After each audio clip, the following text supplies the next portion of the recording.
Matapos ang lahat ng kanyang pinagdaanan, tila tuluyan nang nagbago ang pananaw ni Gabo sa buhay sa labas ng kulungan.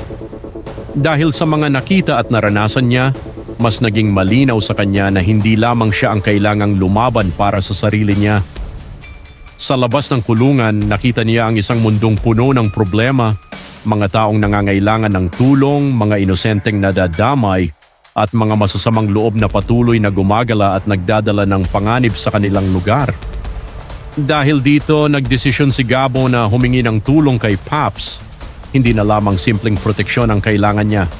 Gusto niyang maging handa sa anumang posibleng mangyari, kaya hiniling niya kay Tony Paps na ibigay sa kanya ang mga kailangan niya para maprotektahan ang sarili niya sakaling may mangahas na bumangga sa kanya. At hindi naman siya pinabayaan ni Tony Paps. Ibinigay niya kay Gabo ang mga kailangan nito upang maging handa sa mga susunod na laban. Dahil alam nilang sa mundong ginagalawan nila, hindi sapat ang tapang lamang. Kailangan mong maging handa, kailangan mong marunong dumiskarte. At higit sa lahat, kailangan mong protektahan ang sarili mo kapag dumating ang oras ng panganib. Pero habang naghahanda si Gabo para sa kanyang bagong buhay, may isa namang mas malaking gulo ang unti-unting sumasabog. Dahil hindi pa tapos ang problema ni Samantha, hindi niya alam na may naghihintay na pala sa kanya. At ang naghihintay, ang grupo ni Lucas. Matagal nang naghihintay si Lucas ng pagkakataon para makapaghiganti kay Samantha. At sa pagkakataong ito, tila dumating na ang tamang oras para maisakatuparan niya ang kanyang plano. Ang mas nakakabahala pa, wala sa tabi ni Samantha ang mga kasamahan niya, mag-isa siya. Kaya nang tuluyang sumiklab ang engkwentro, malinaw na dehado si Samantha. Sinubukan niyang harapin ang sitwasyon pero unti-unti siyang naiipit. At habang lumalala ang laban, lalo ring nagiging mapanganib ang kanyang kalagayan. Hanggang sa isang pagkakataon, nasapol ni Lucas si Samantha at doon nagsimulang magbago ang takbo ng pangyayari. Pero hindi alam ng grupo ni Lucas na may isang taong nakasaksi sa lahat, si Gabo.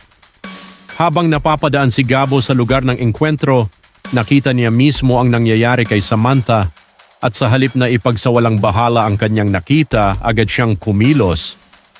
Tahimik niyang nilapitan si Samantha at sinagip ito mula sa grupo ni Lucas. Walang ingay, walang malaking eksena. Ang mahalaga para kay Gabo ay mailayo si Samantha sa kapahamakan. At dito na nagsimula ang isang bagay na hindi inaasahan ng lahat. Dahil matapos mailigtas ni Gabo si Samantha, hindi niya ito basta iniwan. Dinala niya ito sa isang ligtas na lugar upang mapalakas at magamot ang sugat na natamo nito sa kamay ni Lucas.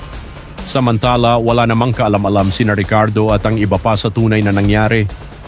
Hindi nila alam na si Gabo pala ang tumulong kay Samantha. Hindi nila alam kung saan niya ito dinala.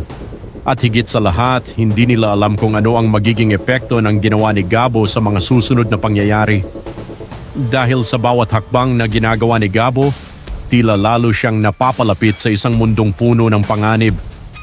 Isang mundo kung saan kailangan niyang mamili kung mananatili ba siyang tahimik o tuluyan ng haharapin ang mga taong patuloy na nagdadala ng kaguluhan sa kanilang lugar.